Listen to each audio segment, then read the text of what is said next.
dia a todos.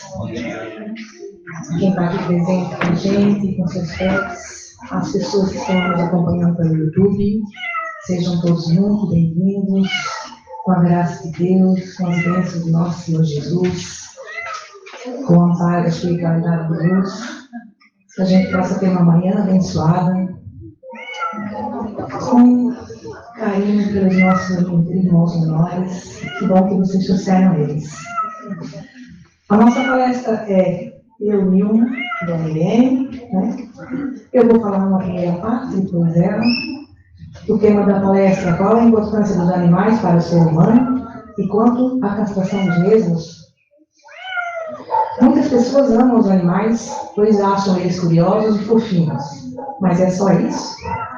Não, né? Existe uma grande importância dos animais para o mundo e para a sociedade. Os animais representam para muitas culturas um símbolo de força da natureza e ocupam um papel fundamental na mitologia e na história de diversas civilizações. Eles cumprem um papel muito importante para o equilíbrio do planeta Terra. O mundo dos animais é o nosso mundo, porque nenhum ser vive isolado. Nos últimos 100 anos, o homem adquiriu o poder de modificar a face da Terra e alterar profundamente os padrões e a distribuição geográfica dos animais e das plantas.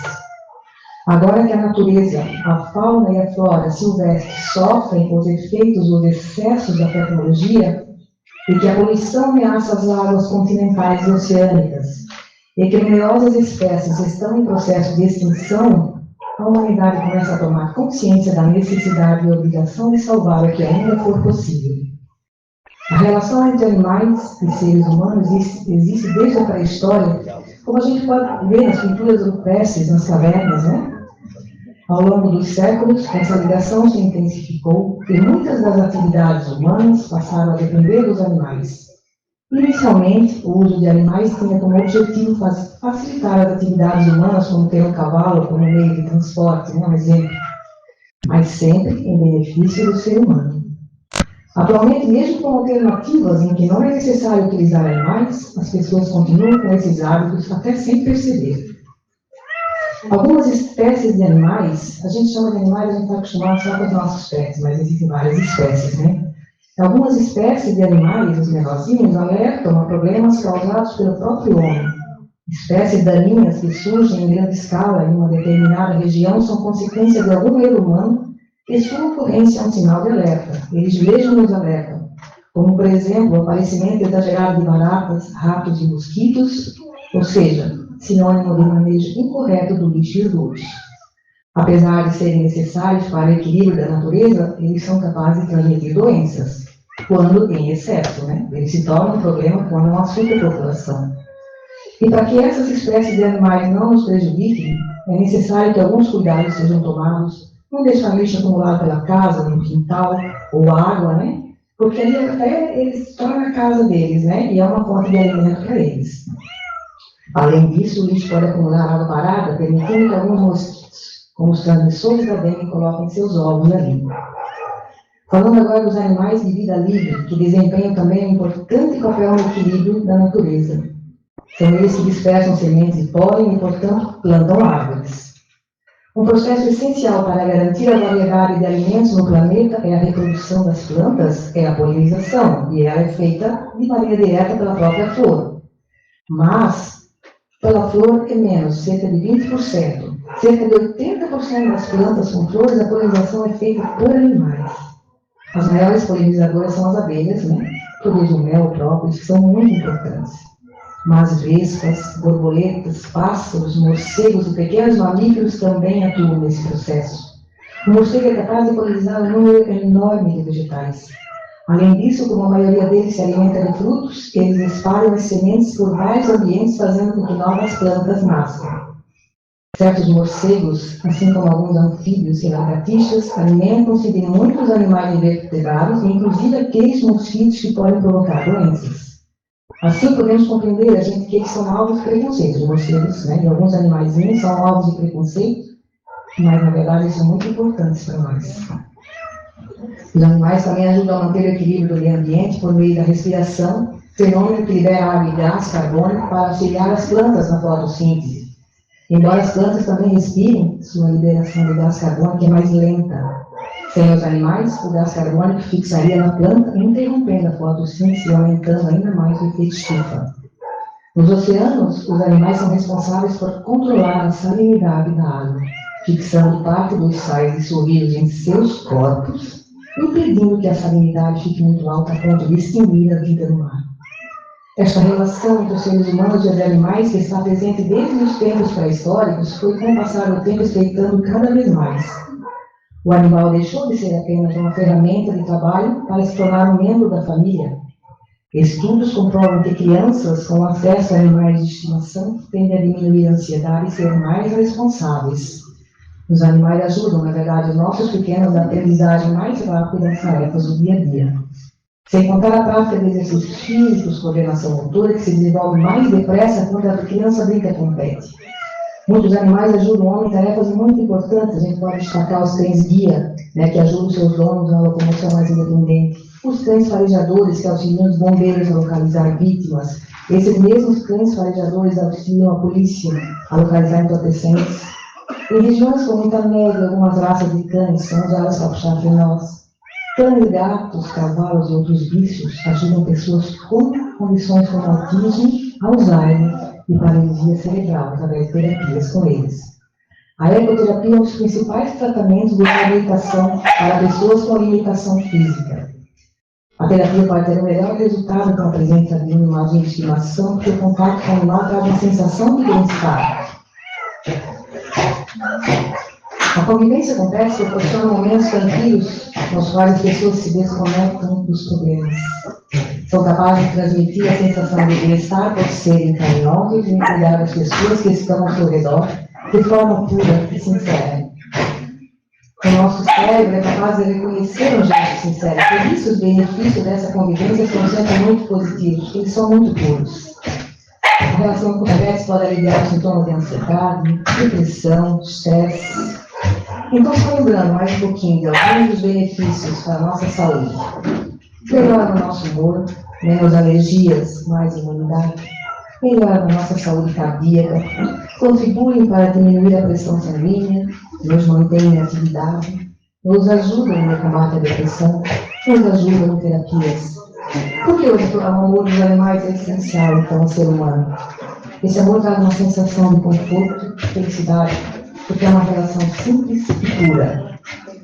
Lembrar-se da importância dos animais nos faz cada vez mais responsáveis por tratá-los dignamente e lutar em sua defesa. Você consegue imaginar, a gente consegue imaginar esse planeta sem esses animais? Talvez a gente nunca tenha pensado a respeito disso, no entanto, os animais estão presentes em nosso cotidiano e muitas vezes a gente nem se dá conta da presença deles. Se estendermos essa pergunta ao universo ecológico, vamos perceber que sem os animais habitando o planeta Terra, a vida simplesmente iria se extinguir. O nosso futuro está relacionado à maneira com que tratamos as criaturas mais fracas. Muito embora frequentemente pensamos em nós mesmos, a gente pensa que somos civilizados, Em muitas situações, essa crença é posta em dúvida, a exemplo da crueldade que infligimos a milhões de animais, a crueldade nos matadouros, a crueldade nos quintais de casa, com animais amarrados no sol, na chuva. E se atualmente considerarmos, a gente hoje em dia considera a escravidão humana, que foi aos séculos atrás, a gente considera um horror, e acha assim como que aconteceu isso, como que foi permitida a escravidão humana, Então, acho que é na hora da gente despertar e dar um próximo passo, afastando-nos agora da escravidão animal. Agradeço, minha parte, e agora com ninguém.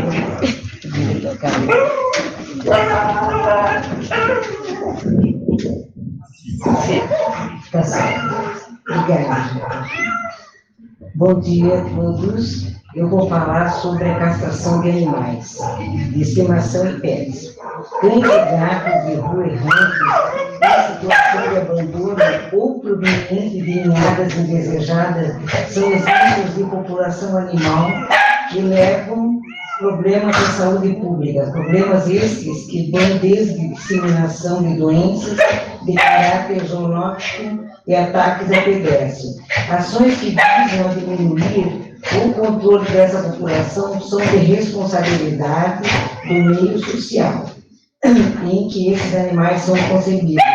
O curto prazo, a esterilização reprodutiva é uma das ações mais efetivas e utilizadas em cães e gatos, a fim de controlar o crescimento, número desses animais e as consequências desse aumento no impacto da saúde pública. Números de animais no Brasil. Segundo o Censo Populacional do Instituto Brasileiro de Geografia e Estatística, o IBGE, de 2020, a Associação Brasileira de Indústria dos Animais de Estimação apontaram que o Brasil tem cerca de 139,3 milhões de animais de estimação, sendo 54,2 milhões de cães e 23,9 milhões de gatos, ou seja, mais da metade dos animais de estimação do nosso país é cão ou gato. A taxa de crescimento anual calculada na população PET está em crescimento em torno de 5%, ao passo que o crescimento populacional humano está na faixa de 1%. Esses números correspondem a uma projeção estimada, já que é muito difícil contabilizar com precisão o número real de animais nas ruas. Em 6 anos, uma cadela e seus descendentes podem gerar até 73 mil filhotes. No caso dos gatos, esse número é ainda maior, em torno de 240 mil gatinhos. São números realmente assustadores, desconhecidos da maioria das pessoas. Isso explica o grave problema da superpopulação de animais, com morte de milhares deles. Isso pode ser evitado por meio da informação. Esse aumento da população do número de cães e gatos pode levar a algumas consequências do ponto de vista da saúde pública, pois grande parte dessa população vive em situações de abandono, podendo levar a desordens ambientais e disseminar doenças que colocam em risco a sua qualidade de vida e dos seres humanos contra a disseminação das zoonoses. Método de controle da população de animais.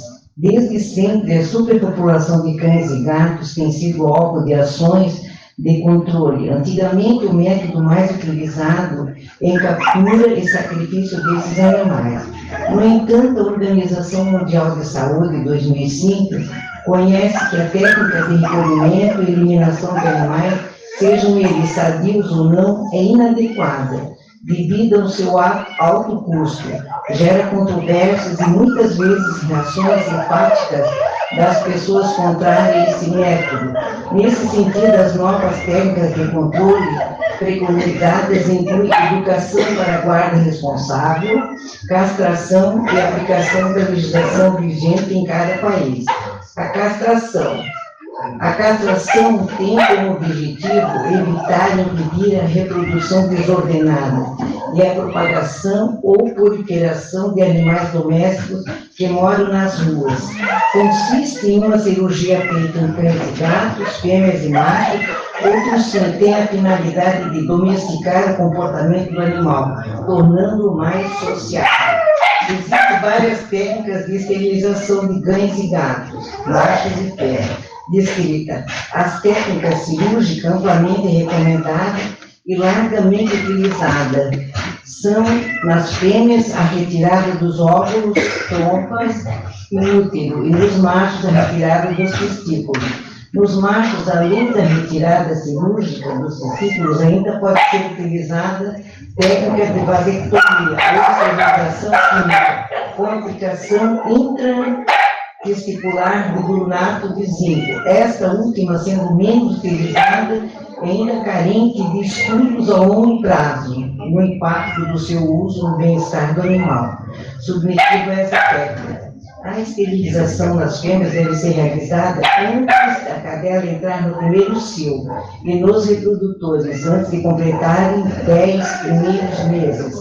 É necessário que a cirurgia seja feita por um profissional experiente, médico ou veterinário, devendo o animal estar anestesiado. A castração do macho é mais simples e rápida. A esterilização dura aproximadamente de 4 a 6 minutos, não precisando após a cirurgia de tanto cuidado. A cirurgia das fêmeas, por sua vez, é já mais complicada. A sua duração é cerca de 3 vezes mais que a do macho. Além disso, há um maior cuidado pós-operatório, sendo necessária observação por alguns dias até que a cicatrização seja finalizada. Em relação aos animais de rua, não resta dúvida que a castração é ideal. Isso é, todos devem ser castrados, entretanto, no que se refere aos animais que possuem pedigree, ou quando o dono tem a vontade de vender filhotes dos seus animais de estimação, o tutor do animal deverá refletir se deseja mesmo submetê-lo à cirurgia, pois o método é definitivo, e por mais que a castração não seja invasiva, ainda assim alguns perigos, por menor que seja. Porém, observa-se que, em torno, o pensamento de cada castração somente deve ser feito em animais de rua. Se o seu tutor não pensa em ter filhotes da sua fêmea, seja com pedigree ou não, a melhor solução é que o animal seja castrado, pois impede gravidez que não estava esperando, ou a cada 6 meses evita que o animal entre no cio, e principalmente doenças que porventura venham a correr, como câncer de mama e outras. A verdade sobre a castração. Animal castrado perambula menos, desde gatos saem através de fêmea no cio, procura escapar de onde estão para tentar acasalar. Com a esterilização, os animais têm menos ânsia de perambular e, portanto, menos chance de sofrerem acidentes, serem maltratados, roubados ou ficarem perdidos.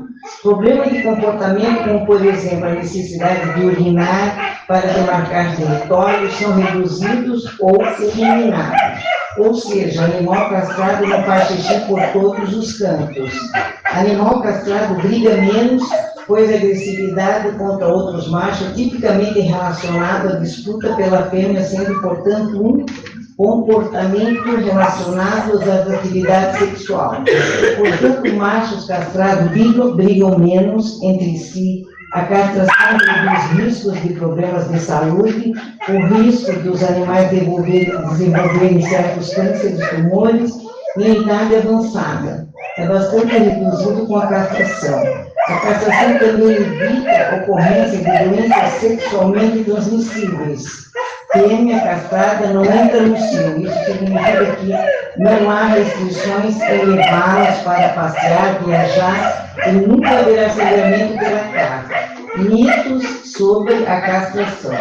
Castração é um ato brutal? Muitas pessoas pensam que a castração provoca sofrimento ao animal. Nada disso. A castração é feita em clínicas veterinárias e realizada com anestesia no animal, pontos cirúrgicos, medicamentos anti-inflamatórios e analgésicos. Animal para engordar após a castração por si, não determina que o animal se torne obeso. A obesidade depende de vários fatores, como dieta inadequada, ou ingestão excessiva, pouco ou nenhuma atividade física, taxa hormonal do organismo. Castração custa muito caro. O valor pago pela castração é com certeza menor do que o custo envolvido em criar ninhadas e mais ninhadas que poderão acabar no abandono. Mas se o valor de uma castração ainda estiver fora de suas condições financeiras, procure orientação com pessoas que desenvolvem trabalho voluntário, como animais abandonados ou em clínicas veterinárias existem diversas campanhas de castração a baixo custo. Macho castrado perde a masculinidade. Machos castrados não se tornam homossexual ou animais, só copulam por procriação e não por prazer. Apenas acaba o instinto de procriar. Fêmeas devem ter pelo menos uma cria antes de serem castradas. Quanto mais cedo a fêmea for esterilizada, menos será a chance dela desenvolver algum tipo de tumor. O ideal é que a esterilização ocorra antes do primeiro ciclo. Além dos benefícios submencionados, a castração também é muito importante e fundamental para a saúde dos animais, evitando algumas doenças graves que poderiam levar à morte. Ademais, os animais castrados ficam mais tranquilos e calmos, consequentemente as fugas deixam de ocorrer.